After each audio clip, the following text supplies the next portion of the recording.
Hey guys, I'm Davina. And I'm Ishaan, and welcome back to Round the Wall. The newest and hottest place to hear us talk all things football. So let's kick off with our first segment that we introduced last week. We've got some shirts behind us, and I'll begin with mine. I have got a PSG shirt, and for anyone who likes the look of that, that is now for sale, because I bought that during my Poch loving days, and I kept it as part of my collection of all of his memorabilia, and I actually got sent a photo of Poch wearing the shirt, and I'll try and insert it into the video if you're watching on YouTube, and he's hugging Arteta because they spent some time together at PSG and they're wearing that shirt. So now it's forever tainted. And if you're interested in it, please DM me. It's for sale. I bought it, legitimate. I've got the certificate, Classic Football Shirt Company. So let me know. Shall I go to your shirt now? So unlike Davina's shirt, mine is not for sale. My dad would probably kill me because it's his from the 90s, early 90s, I believe. Story behind this one is my parents have a fascination with Brazil for some reason. Every time England go out the World Cup, we end up supporting Brazil as a family. I think my mum only really watches the World Cup and she just likes the way they play, which is fair enough. So this is from the 1994 World Cup, which I believe Brazil won, beat Italy on pens in the final. So that's the story behind my shirt. Might have to keep this one from Dad. It's quite a nice piece of kit. Moving onwards from our shirts, had another interesting Premier League weekend this week. Some big matches. My team played Liverpool versus Bournemouth. Mm-hmm. Davina, any thoughts on the game? Okay, I think firstly, my wow player of the game, we keep butchering his name every time we say it, but Szoboszlai? Oh, you got it in one. Yeah? You did better than I did last week. Unreal. I think he couldn't have had a better game, and really, really, really liked him. I know we're going to talk about the McAllister red card in a little while, but I just think that it was a very good game. The only thing I wanted to say was, it wasn't televised, was it? No, it wasn't televised. And it was just a shame that the first Premier League football that we got to watch over the weekend was the 5:30 kickoff when Tottenham played. Yeah, definitely the first game I watched over the weekend. Yeah, definitely. Yeah. But I mean, my thoughts, I caught the highlights and really enjoyed it. Yeah, I thought, so first 20 minutes we were atrocious. Mm-hmm. I was having nightmares. I was having flashbacks to last season. I was like, oh, this is going to go the same way. Bournemouth scored early. They actually had a disallowed goal before that as well. But we picked up the pace 20 minutes after they scored, and pretty much 20-25 minutes onwards, we had the game. Really, really good performance from Szoboszlai. Easily our standout player. Really looking forward to watching him play. Powerful runner. He's got a shot on him. Just makes things happen. Works hard off the ball. Just what a signing. Diaz continuing his scoring form as well. Absolutely sensational finish. Looking like a new signing he is, yeah. Yeah, exactly. Like when he first came, right, he was unbelievable. I remember the League Cup final against Chelsea. Even Chelsea fans were like to me, oh my God, you've got a player on your hands. Unfortunately, that injury set him back a bit, but he looks, like you said, like a fresh new player. I thought Van Dijk looks close to, maybe not best in the world, getting back almost to Ballon his d'Or peak winning form. Van Dijk. But at least what he looked like during our quad charge season, he looked very, very good. I think this captaincy might have given him a new impetus. But yeah, and McAllister, again, quality, adds control in midfield, so versatile, can play 6, 8, 10, really, really good. But yes, you touched on it earlier, shocking refereeing decision. It was a 50-50, both players have gone for the ball. Barely, his foot wasn't even that high off the ground. It's a really, really poor decision. And luckily, thankfully, it's just been overturned in the last couple of hours or so, which is good because we've got a tough fixture against Newcastle away. But again, just touches on the poor standard of refereeing in our league, really. Yeah, I completely agree. And the Bournemouth manager, I don't know how to say his name either. Iriola. Yeah. He also agreed that it was not a red. Which is completely crazy. If the opposition manager is saying that it definitely wasn't a red, McAllister looked surprised to see the red. Everyone on the pitch was surprised to see that red. And I was looking at the post-match analysis, and the Premier League is supposed to have a more liberal approach to tackling. So if we look at last season in terms of the red cards that were given, the Premier League saw 17 red cards given. And the other leagues see a lot more. So we see like La Liga with 89, Ligue 1 with 65, Serie A with 41, Bundesliga quite similar to the Premier League with 20. But if, the thing is, like we said, this was a 50-50 red card. It could have gone either way. And the amount of uproar that came out after it shows that, and it was overturned, it shows that it wasn't a red card. And I think what we were discussing earlier in the week is that there's just no consistency. No. Yeah, I mean, I literally, that day, so we had the Spurs game and who else played on there? City, Newcastle. Yeah. I think I saw like 2 or 3 challenges just in those games which were worse than the McAllister one, and not even a yellow was given for some of them. I think Anthony Gordon went down the back of one of the City players. I think it was Ruben Diaz's calf, and I was like, that is 10 times worse. And he's got away with, I think, not even a yellow. So it's just poor refereeing. I think they need to start bringing non-English referees into the game. We just need to accept our referees just aren't up to the job. Yeah. Moving on, another stand-up fixture I think was Wolves versus Brighton. Brighton just keep marching on. Life without Caicedo, they're not struggling. Are they top of the league? Top Brighton? of the league, yeah. They're absolutely flying. Mitoma, stunning strike. Estepinian, close range finish, amazing. And then Solly Marsh's brace. I think they've again completely just come back of where they left off last season, and I really enjoy watching them play. What were your thoughts? Yeah, I think top team, like it's not even that they're getting these results. Like De Zerbi has plays some of the best football in the league, and Pep has even said himself that he's probably one of the most ingenious managers in that way, like always finding new systems and tactics to play. It's like you said, a joy to watch. And just, it's crazy, their turnover, they're getting rid of, not only have they sold Caicedo, McAllister as well, and then they've got Dahoud is just slotted in there. They've got these up and coming youngsters came off the bench.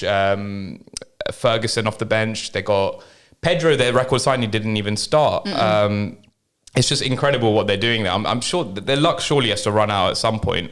But back-to-back wins, back-to-back resounding wins, and it was a quality performance from Brighton. I think they've got their recruiting spot on, and their chairman owner, Tony Bloom, has this software that basically ranks all the players in different leagues. And if we look at some of the players that we've seen shine for Brighton, like Caicedo, they bought for 4 million. They bought McAllister for 8, Mitoma for 3, Estepinian for 15.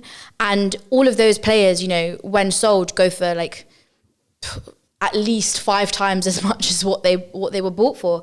And they're always targeting the new emerging market, South America in particular. And, I think that back in the day, I mean, like 3 or 4 years ago, we used to look at Southampton and we used to look at them as like the ultimate feeder club. And they did have some great young players go out like to Liverpool, Tottenham, United.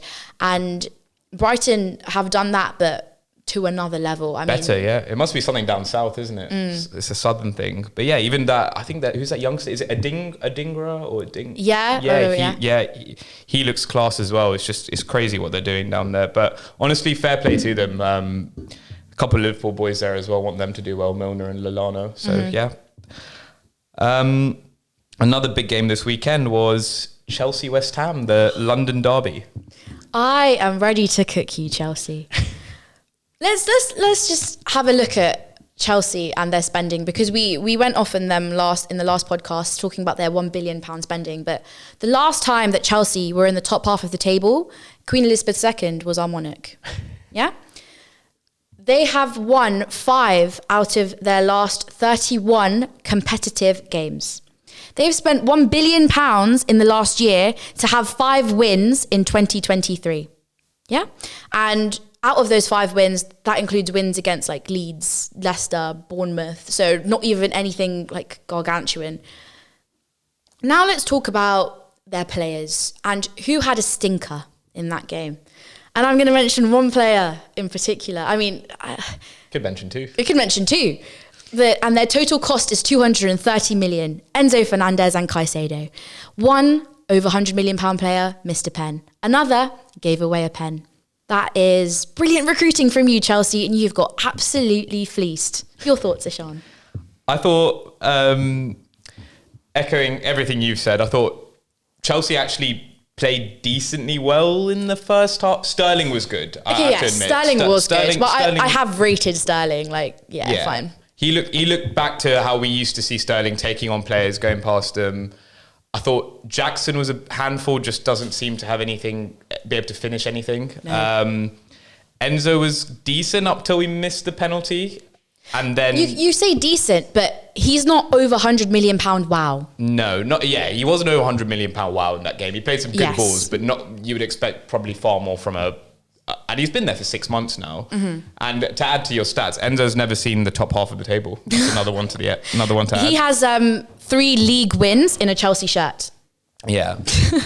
But yeah, I thought Chelsea started well, but then West Ham honestly played very well. Shout out Mikel Antonio, absolutely clinical forward play. Do you know what? He has his own podcast, and he was waffling during his goal drought, and now that he's scored, I'm looking forward to see himself gas himself up, because he's going to be absolutely hilarious. Looking forward to it. Bullied the disaster Disasi. And honestly, Thiago Silva needed to retire after that performance. He had them down and out. He was bullying them all game. And then, just that Caicedo cameo. Oh my God, I was laughing. I've had it from all angles, from all football fans for the last week and a half. And that is exactly what I needed. It was just poor from start to finish. He comes on, I think, misplaced passes immediately. Everywhere. Then he just gets bullied. There was one he lost the ball, and then he just watches the guy go past him, and then to top it all off, he gives away the penalty. I literally tweeted about 2 minutes before. I was like, Caicedo's on fraud watch because it's already been so bad. And the next thing I know, he's giving away the penalty. I've never seen anything worse. And honestly, I hope I see worse. It was bad. Honestly, me too. And obviously, I don't like Chelsea being a Spurs fan. Obviously, they're one of our biggest London rivals, but I love seeing Pochettino look stressed. I saw pictures of him sort of walking down the tunnel after the game, looking like this is the worst decision he's ever made, taking that Chelsea job. And I've said it before, and I will say it again. Pochettino, you will live to regret the day you even accepted that job. And that task at Chelsea at hand is like a mountain that you can slowly chip away at, but the mountain will keep growing, because there are serious problems at that club. We spoke about Everton last week not knowing how to spend their money. Chelsea, on a much larger scale, just don't seem to know. And I've seen Chelsea fans sort of tweet Ivan Toney pictures break the bank, go and sign Ivan Toney. We need a striker, whatever. And I was like, how many more banks do you want to break? Yeah. How much more do you want to spend? Surely you've spent so much money and it's not working. This expenditure, throwing money at the problem, is not solving the problem. Yeah, I don't know when they're going to understand that sometimes you just need to use the players you have. Like they said, the solution always seems to be throw more money at it. It's getting an identity. I don't know what Chelsea were at. Yes, I said that they played decently well in the first half and there was some bright spark, but that is the bare minimum you should be expecting from a team that spent $1 billion in the last year. It's not like West Ham are some top side. Mm-hmm. Yes, they've come off the back of the Conference League, but they've lost their best player. Lucas Paqueta's probably had one of the worst weeks he's had in his life. Exactly. And they've barely signed anyone, and they've taken you to the cleaners. And they were down to 10 men. Yeah. And it was a 10-man West Ham stunned Chelsea. And I'm not giving any disrespect to West Ham, because I think they had a good game. Yeah. A team can be bad, but a good team can play well against them. We'll talk about that later, Gary Neville. But I think Chelsea, like you said, I don't know what kind of football they want to play. What's their identity? Are you trying to be a bit defensive? Are you trying to be sort of gegen pressing? Are you trying to be a counter-attacking side? I don't know. Yeah, I remember so Poch was he was linked with Chelsea while the season was still going on last season. So, and the Chelsea fans were like, no, we don't want to get him in now because we want him to have a full pre-season untainted by whatever happened before. Mm-hmm. The guy's had a full pre-season. He's played, all these signings have been under his watch. He was playing a back four the whole of pre-season. He suddenly switched it to a back five, and now he's asking for more signings. It's nothing seems to make sense at that club. Everything is more signings. Just sort your formation out, sort your tactics out, sort your best players out. Even the captaincy decisions have been ludicrous. Reece James as your captain, The guy's he plays about what, 5 games a season? Yeah. Already out injured. Ben Chilwell, as your vice captain, he's been hooked now 2 games in a row. He's been hooked. He's been off after an hour. Nothing makes sense at the club. And don't get me wrong, I am enjoying it thoroughly. Likewise. But honestly, Chelsea fans, something needs to be sorted out there. And some of the Chelsea fans are also the loudest fans. They're like, yeah, we'll be back. Sorry. Let's try and figure out a way out of this pit of desperation that you're in right now. Yeah. And, try and call into the top half of the table. Then you can be in the conversation with the big boys. Yeah. The worst thing I've heard recently is that obviously they've literally just signed Robert Sanchez. Yes. Literally, but like maybe 2 weeks ago. They're already signing another keeper, and I'm already hearing rumours that keeper's come in to compete for the jersey. I was like, surely you go out and just buy one good keeper and keep him instead of buying 2 in such quick succession and then knocking them against each other. Just nothing strategically makes sense with whatever is going on with that club right now. And I love it. I love it. I'm also here for it. I am here for the downfall of Chelsea FC. Yeah. Anyway, moving on from that Chelsea roast, but fair play West Ham, good performance. Yeah, good performance, West Ham. We had Spurs United, which you were present at. Yes, I was there at the Tottenham Hotspur Stadium, first home game of the season, and that is some of the best football that I've seen Spurs play in a very, very long time. Unlike Chelsea, we have an identity. We're playing free-flowing, attacking football. We're not seeing those back passes being made. We're seeing everyone literally look up, where can I make the next pass, using our wing backs. And the first half wasn't great. I mean, United had chances, we had chances. I think that was a pretty equal half. My favourite, obviously, section was the second half, absolutely vibrant display. The energy from the fans, the atmosphere, unreal. I think my takeaway from that game was I was really suspicious of Vicario prior. Okay. I said it last podcast, sorry. I think on our first episode, I was the one saying, yeah, he's from the Italian league, he's got a good rep, and you were like, nah, like who is this guy? I don't rate him. Yeah. And I was happily proven wrong. Vicario, you really silenced a lot of Spurs fans' doubts. He produced some brilliant saves. He had some good distribution as well. And United didn't play great. They have been shaky against Wolves. They were shaky against us. But some of the shots that he did face, unreal. And I'm very happy that I was proven wrong. But I think it's been a really exposing week for United. And the one thing I wanted to highlight for them, I could go on and talk about Tottenham being brilliant as much as ever. But I think the key differentiation between the two teams was the midfield. I think that midfield of Bruno, Mount and Casemiro is not working. What does Mount do, firstly? Because he was shambolic and he got subbed and he was just... I saw the videos after of him looking on the bench and he looked traumatised. Yeah, he looked like he was contemplating life. It was such a mismatch. They were outplayed, outmanoeuvred by Tottenham in every manner. I think what they're missing is a number 6 to play alongside Casemiro, and currently they don't have anyone with the physicality to go and recover the ball. So I think Manchester United, you've got a huge midfield issue on your hands. I think, so yeah, I'll start with Spurs. Yeah. I think I was sceptical about Spurs in terms of the 8th, in terms of I predicted them to finish 8th, because I didn't really know what to expect, right? You've sold your best player. I think Son's been out of form. But then they've really, really impressed me. It's been fluid attacking football under Ange. I think that, like you said, the midfield, this Papa Sarr and the Bissouma midfield has been incredible. Unreal. Brilliant cameo from both of them. Oof, I loved it. Yeah, Bissouma's almost like the forgotten man, right? Like he was a quality player at Brighton, and I think Conte didn't have the best relationship with Conte, but it's honestly come back, and he's come back, and he's a really, really good player. And I think Maddison again was class, and defensively I think Romero had a good game, like you said, Vicario. So I think Tottenham fans have a lot to be excited about this season, and I'm not going to change my prediction because I like to stay true to my word, but I wouldn't be surprised if Tottenham did finish further up the table. Because... Where did you have us to finish? 8th, same as you. Yeah. Same as you. So you think we're going to finish higher than 8th? I think I wouldn't be surprised now. I wouldn't be... Because honestly, like, I think that like you did play well in this game, but you did concede chances. We did concede chances. Like a lot. Like United had a good chance to like score a couple in that first half.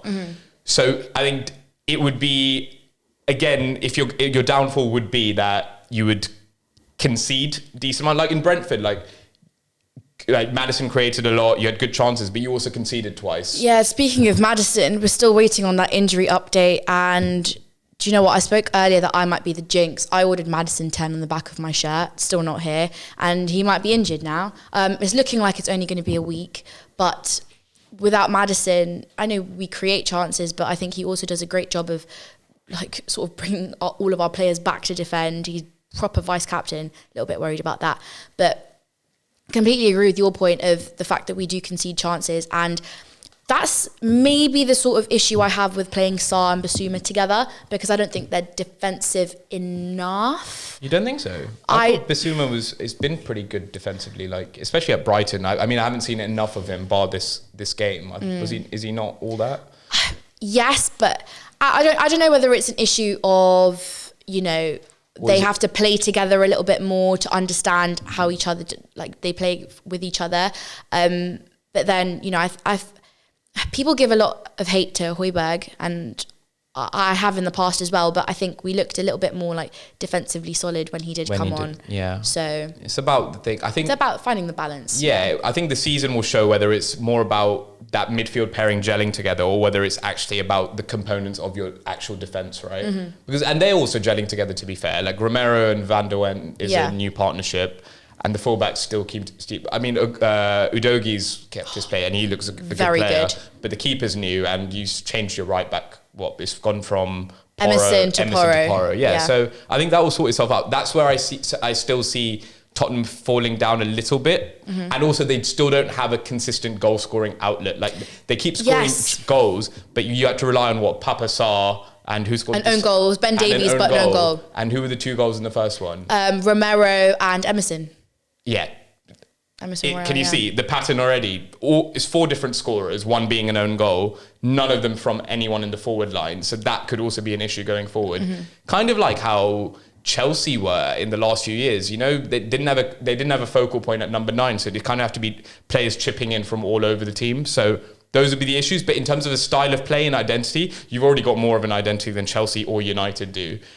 And moving on to United, I don't know where to start. I mean, look, they had a good season last season on paper. 3rd place trophy. You know, any club would take that. Bite your hand off for City as your first season.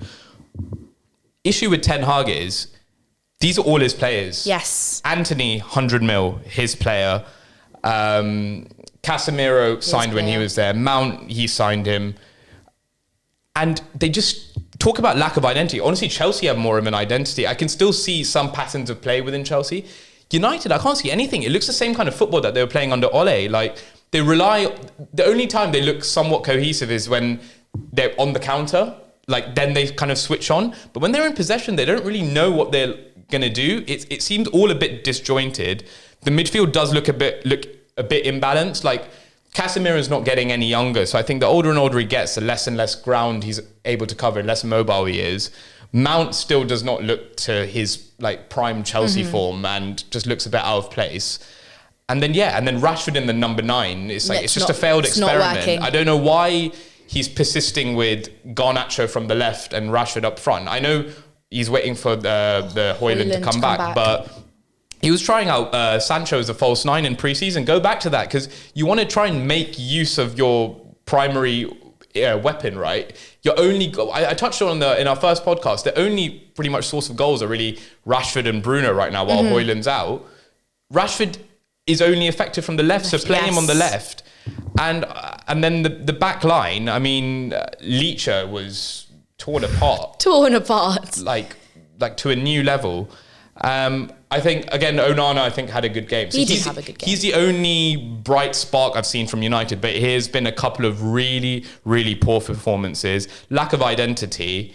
And yes, the players are to blame, but honestly, big questions need to be raised at Ten Hag. All his signings now, he's 2nd season in, and like I said, Ange looked like he had more of an identity around that team. If you sort of like didn't know which side was which, and you had them like no names, no team identity, anything like that.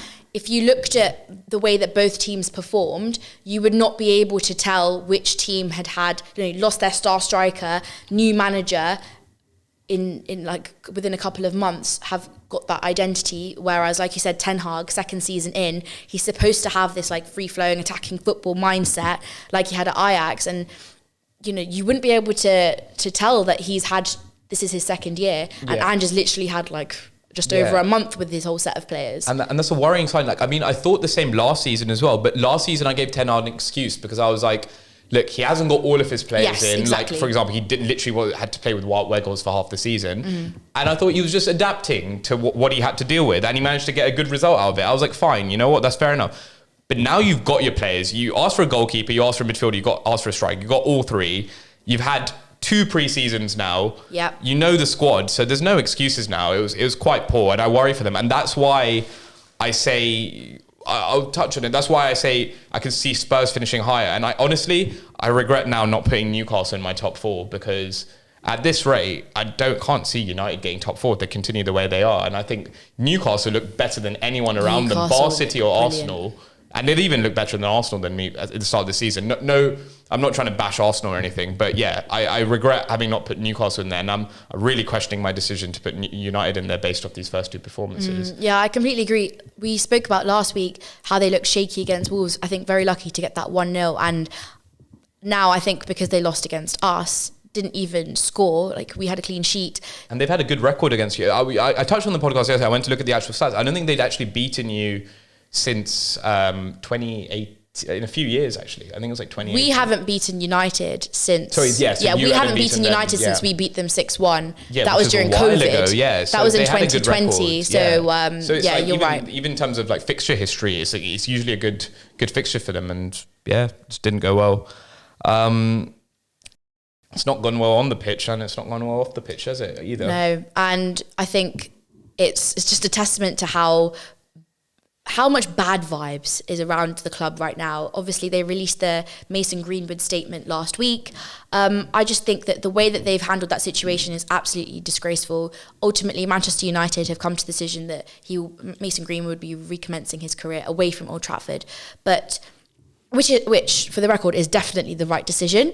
But the way that they had to come to that decision, the way that they beat around the bush, the way that they even said they let Mason Greenwood come out and say like, I've been cleared of the charges. Just for the record, you have not been cleared of the charges. The victim dropped her charges and she refused to coordinate with the police. So I think just a few points, because I've been quite vocal about it on social media about how they've handled the situation.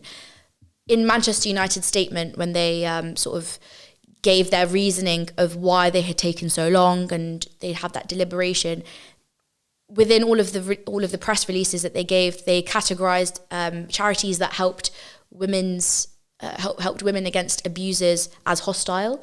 They tried to justify and say that there was more to the story than was shown in the public domain. We saw the transcripts, we had the audio, we saw the pictures, and us as fans can come to a conclusion that even if he can't be proven guilty in like a court of justice, he did do something wrong.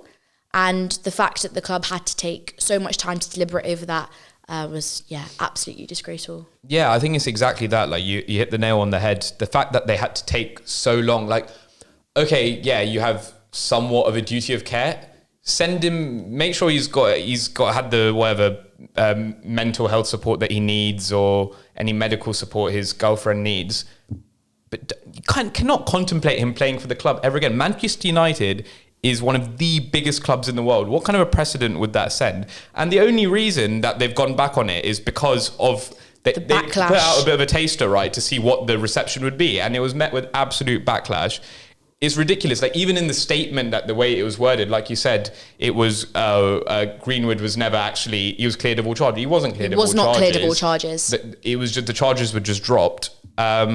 So it's absolutely ridiculous. It was handled very poorly. I'm glad they've come to the right decision in the end, but it should never have happened in this way. And I think it's reflective of like wider issue in football, I think, as well. You've obviously got the Thomas Partey issue at Arsenal as well, where again, I think the reason why that one wasn't carried forward was because it fell outside the time that it was necessary for the charges to be filed. But again, the clubs just completely ignored it, and everyone knows it's like the elephant in the room. Everyone knows it's happened, but they're more than happy just to ignore it and carry on with him on the pitch. And even at Man U itself, that Anthony's also had an incident recently and again, no mention of it. So I think something really, really does need to be done about this, that even if that these haven't come to actual criminal proceedings, that the clubs need to step in, like they have a duty of care, because they are, at the end of the day, these players are role models, and these clubs, like millions of fans and impressionable young kids follow these football clubs and will look up to them. Yeah. And we'll look at these decisions and think it's okay, like, oh, my club's ignoring it and letting the star player to continue to play, so why should I care about it? Exactly. And I think it's also not catering to the diverse fan bases that a lot of these clubs have. You do have female football fans, let alone female football fans, you have a women's team. Yeah. You know, and I don't think that, I think in one of the statements they listed the women's team as a stakeholder, and I think that even if they spoke to the United Women, that they would be very upfront with their feelings. And I know that there's a vocal group on Twitter called Fans Against Greenwood, and they've been really very, very vocal against it. They've listed every single thing in that statement that was wrong and why they took so much time. And ultimately, the reason why they came to this decision so late on in the game is that they saw that backlash. There was a very good article come out in The Athletic, and they actually reached out to United and found out that they were considering... Was it Adam Crofton? Yes. Yeah, so he's the one who shed the light on all of it, isn't it? Yeah, so he was the one who first realised that they were even considering integrating him back into the club, and then United kind of got a little bit shook, and they released that pre-release. Imagine if that article never been released. We would have been in a completely different situation. So really, really good journalism there as well. Yeah, I needed big fan of The Athletic, actually. Yeah. Yeah. And you did mention like kind of women's football being led as a stakeholder. So another big women's team did play on a Sunday. Well, two big women's teams. Yeah, two big women's teams. And this leads us nicely into our Round the Wall presents Round the World. You really wanted to say that? I really wanted to say it because you came up with the name and I was just so pleased with it. So we had the Women's World Cup final on Sunday. The Spain team took on the English women's team. And unfortunately, we did see England lose.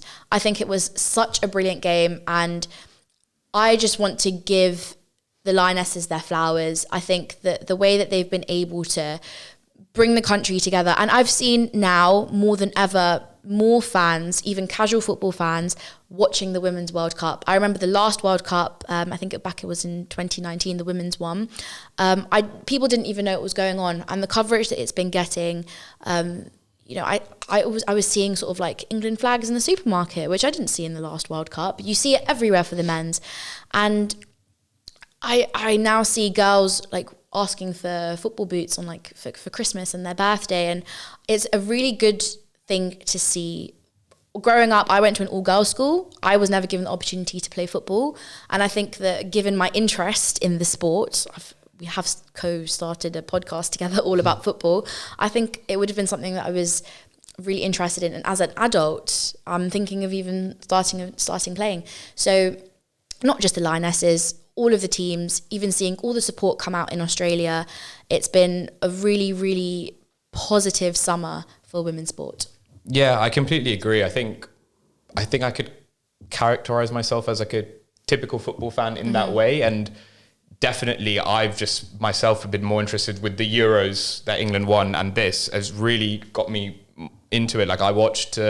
I was at work when I was watching the semi-final. It was actually broadcast in Canary Wharf on the big screen. Yeah. There were hundreds of people watching it, which was great. And then, the final, I think it was like 12 million viewers on BBC One. I think it was just in general conversation. Like there's just like subtle tells that you can see that the interest is gaining, and you can just tell like players are becoming household names now. Like I'm sure if you asked someone 2-3 years ago, they wouldn't be able to name, like the average kind of male football fan wouldn't be. But now I think Mary Eaps, the goalkeeper, Lucy Bronze has been like just players you can like the same way with like men's football teams they roll off the tongue. That seems to be happening, and it's just a really, really good step and a step in the right direction. And I'm really excited to see it progress. And I think what a really good thing would be now is the women's Super League, yeah. Super League starts in October, I think Yes, it is. it does. So it would be interesting to see, and it would be really positive if this interest in kind of the international game translate into perhaps the club level. Yeah. And that would be really, really positive. Yeah, especially as a Spurs season ticket holder, I was speaking to a lot of the guys on the weekend, and we are all going to make a conscious effort to get down to Brisbane Road. That's where the Spurs women play, and just to show our support, because you don't just support the men's team, you support sort of like the under 21s, under 18s, under 17s. There's also a women's team, and I have actually gone to watch 2 games that the Spurs women have played. Firstly, their inaugural Women's Super League game against Liverpool. This was back in 2019. I made sure that I went out and watched it. Yeah, we won. Oh, you won. 1-0. And it was great. Honestly, the atmosphere is so much more like family friendly, and there's just little girls running around with with Spurs shirts on. It's such a joy to see, because growing up, I never saw that. And if that's the way that you can start to enjoy a sport, I definitely encourage families to take their younger children. Sometimes going to watch men's football can be quite intimidating. On Saturday, I'd say the Spurs stadium was great. It was one of the best atmospheres that I've seen, but for a child under the age of 10, it can be quite scary. Yeah.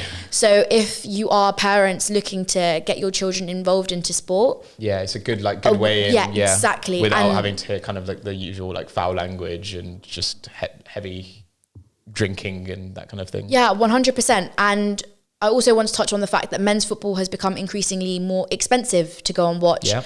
So before the Spurs game on Saturday, we had a protest about exploiting like loyalty, and the fact that the average ticket has gone up, I think about 12%. Season ticket prices are frozen, lucky for me, but the average price of a Category A game for Spurs can get up to like 80, 90 pounds, which is a massive addition to the 60 pounds that we had last season. And women's games can go for like £5 or £6. So if you are looking for a way to, again, go and watch some live sport, women's football is a great alternative. Yeah. No, I couldn't have put it better myself. I think the last segment we had today was quickfire predictions for the upcoming Premier League weekend. So like we've had for the last couple of weekends now, we have another Friday night kickoff. Mm-hmm. So we start off with Chelsea versus Luton. Mm-hmm. I'm going for a Luton upset. 2-0 Luton. And I do remember now, you did predict West Ham to beat Chelsea. Yes, I did. So shout out to you on that one. And I'm going to shout myself out because I predicted exactly Liverpool 3-1 Bournemouth, and I predicted Salah to score. I know the Salah to score one is probably like an easy one, but just wanted to gas myself up Good football knowledge between us. Yeah, top ballers. So what was your fun? 2-0 to Luton. I'm going to go 2-0 Chelsea. Oh, I'm going to play it safer. Okay. Bournemouth at home to Tottenham. Oh, so I think I'm still going to wait on the Maddison news, but as it stands, 3-1 Tottenham. I'm going to go... I'll be different to you. I'll go 2-1 Tottenham. Perfect. Okay. Arsenal at home to Fulham. Arsenal 3-0. I'm going to go Arsenal 4-0. Okay. Brentford at home to Palace. 1-1. I'm going to go 2-1 Brentford. Okay, interesting. Brentford have been playing very well. They have. I'm not going to count against them. Mbeumo, Wisa. Yeah, all brilliant. Good. Everton at home to Wolves. Boring game, sorry. 2-2, I think. I'm going to go 1-0 Everton. I think they're due a result, and Goodison Park. Yeah, I'm going 2-2 because I think they both have a bit of a leaky defence. Yeah, fair enough. United at home to Forest. I think United might turn it around. I'm going 2-1 to United. I'm going to go 1-0 United. I think it'll be that classic like counter-attacking goal, the Rashford. Probably Bruno. a pen. And they need a win now, don't they? Yeah, and they're usually good at Old Trafford. So,